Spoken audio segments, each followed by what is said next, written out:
Good morning कक्षा 5।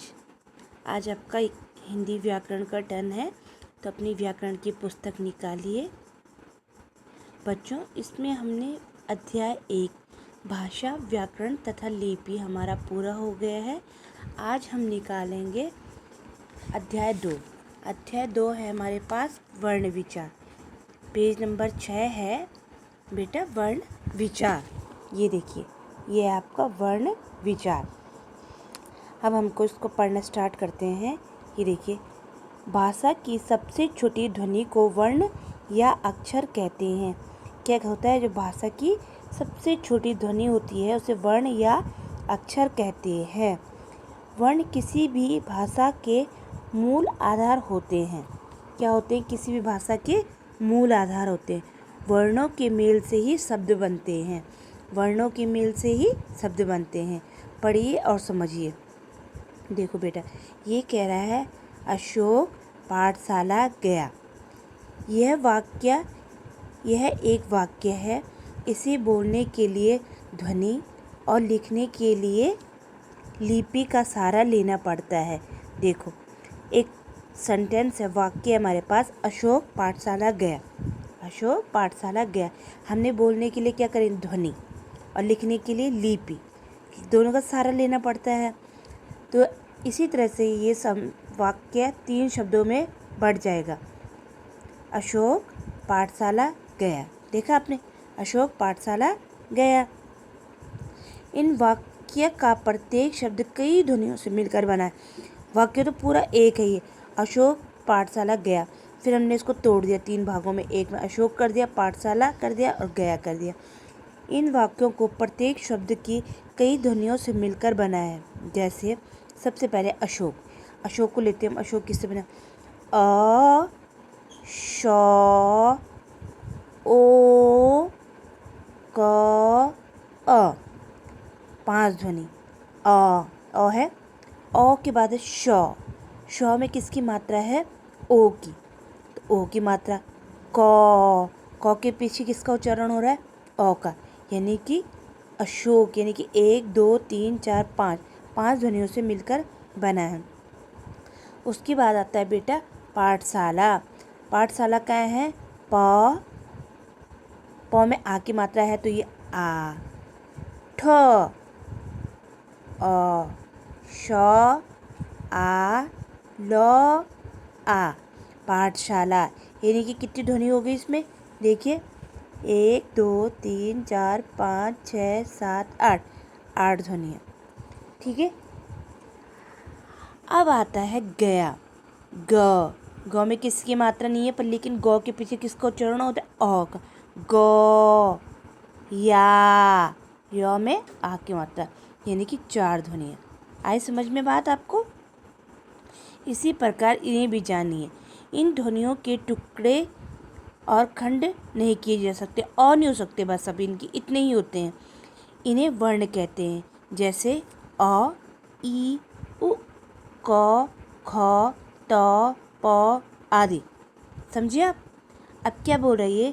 हिंदी भाषा में प्रयुक्त होने वाली छोटी सी छोटी ध्वनि को वर्ण या अक्षर कहते हैं। क्या कहते हैं बेटा? छोटी सी छोटी जो ध्वनि निकलती है, जिसके और टुकड़े नहीं होते हैं, उन्हें वर्ण कहते हैं। ये पिछली बार भी आपने पढ़ा था, इस बार भी देखिए। अब आता है वर्णमाला। वर्णमाला किसे कहते हैं? वर्णों के व्यवस्थित समूह को वर्णमाला कहते हैं।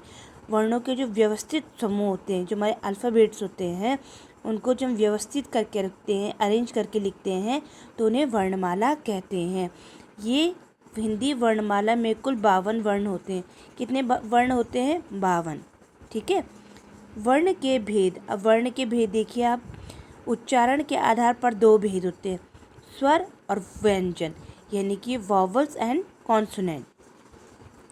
जिन वर्णों का उच्चारण स्वतंत्र रूप से होता है, अर्थात जिनके उच्चारण में किसी दूसरे वर्ण की सहायता नहीं लेनी पड़ती है, उन्हें स्वर कहते हैं।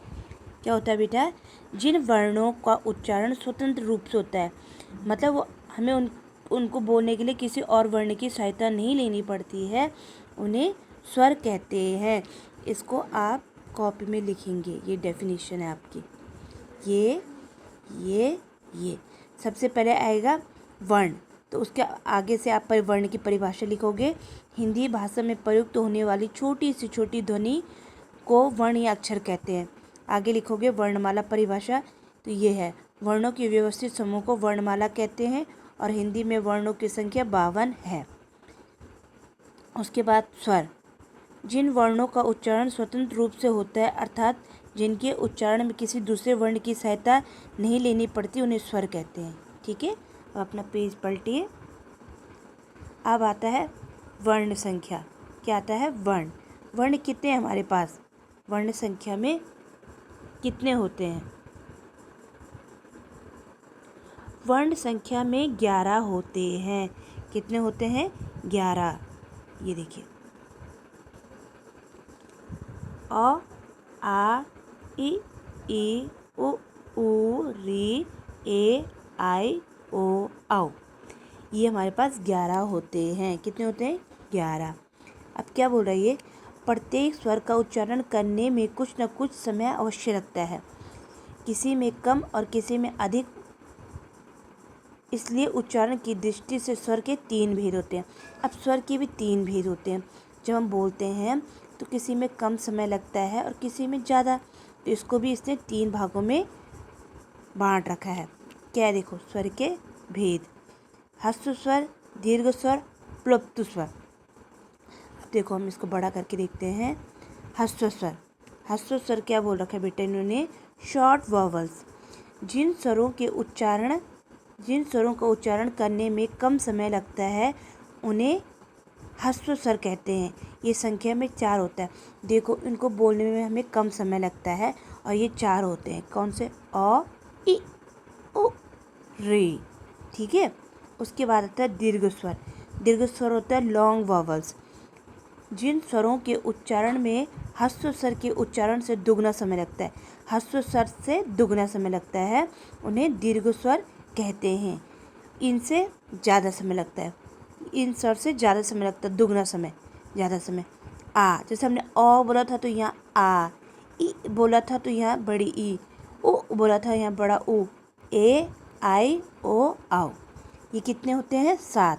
देखा आपने? ढंग से देखिए, ढंग से समझिए आप। उसके बाद आता है हमारा प्लुप्त स्वर। ये देखो, प्लुप्त स्वर यानी कि लॉन्गर वॉवल्स।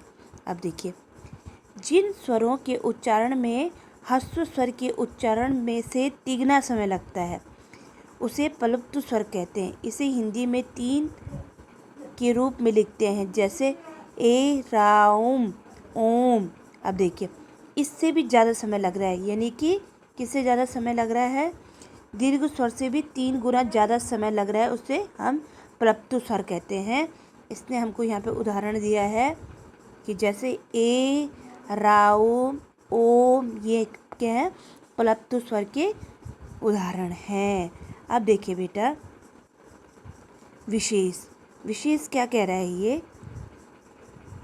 विशेष अयोग्यवाह। अयोग्यवाह क्या है? क्या है अयोग्यवाह? After sound. आफ्टर साउंड अयोग्यवाह। अंग और अह। अंग और अह पढ़ते हो ना?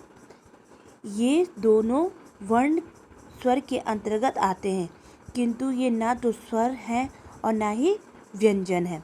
क्या है? ये ना ही तो स्वर है और ना ही व्यंजन है। कौन? अंग और आह। इन्हें अयोग्यवाह कहते हैं। क्या कहते हैं इन्हें? अंग और आह को अयोग्यवाह कहते हैं। अंग के चिन्ह, ये देखिए, अंग का जो चिन्ह होता है को अनुस्वार तथा अह के चिन्ह को विसर्ग कहते हैं। अंग का जो चिन्ह होता है, देखो ये होता है ऐसे। अनुस्वार का क्या होता है? इसके अह का क्या होता है? बिंदी होती है पीछे से, अंग अह बोलते हैं ना। तो जो ये होता है ये वाला, इसको हम बोलते हैं अनुस्वार और इसे हम बोलते हैं विसर्ग। ठीक है। अब देखिए, अब कह रहा है ये अनुस्वार। अनुस्वार किसे कहते हैं?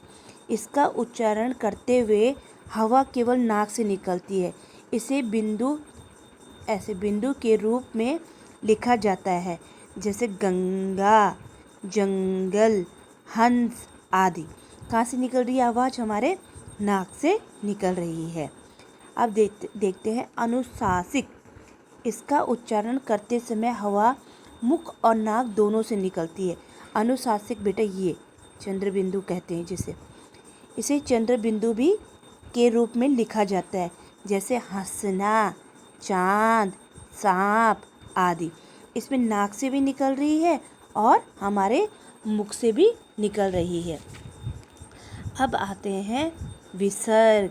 विसर्ग क्या होता है?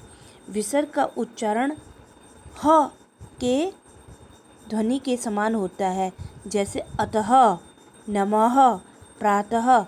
ये देखो, ये इसके पीछे होता है विसर्ग, लिखते हैं ना, ये विसर्ग के पीछे, वो विसर्ग के मतलब अह होता है जो हमारा अंग अह, तो अह के पीछे 2 बिंदी लिखते हैं, तो इसको बोलते हैं विसर्ग। क्या बोलते हैं? विसर्ग।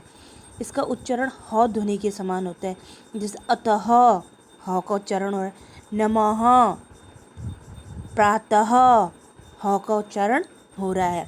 तो आज आपने इसमें पढ़ा वर्ण विचार पढ़ा था। आपने इसमें क्या पढ़ा था? वर्ण विचार पढ़ा था आपने। वर्ण विचार पढ़ा आपने। इसमें हमने देखो कैसे ध्वनियाँ पढ़ी थी, उनको तोड़ा हमने। एक सेंटेंस था, उसको अलग अलग भाग में तोड़ा था। इसमें ये वर्ण की परिभाषा है, फिर वर्णमाला की परिभाषा है। उच्चारण के आधार पर वर्णों के 2 भेद होते हैं, स्वर और व्यंजन। यहाँ पे स्वर की परिभाषा है, ठीक है। इसके बाद आपने आया वर्ण। वर्ण हमारे पास 11 होते हैं और स्वर कितने होते हैं? वर्णमाला में कुल कितने वर्ण होते हैं? 52 होते हैं और स्वर हमारे पास 11 होते हैं। स्वर के भेद पढ़ लिए हमने, ह्रस्व स्वर, दीर्घ स्वर, अपलप्त स्वर, ठीक है ना। अयोग्य वाह पढ़ा हमने। उसके बाद हमने अनुस्वार और अनुशासिक पढ़ा और विसर्ग पढ़ा। ये हमने आज कर लिए। ये आप इसको अपने पाठ निकालिए और पाठ में ढंग से पढ़िए इसको, और जो परिभाषा आपको लिखने के लिए बोली है वो आप कॉपी में लिखिए। इसके आगे वाला अध्याय हम कल करेंगे।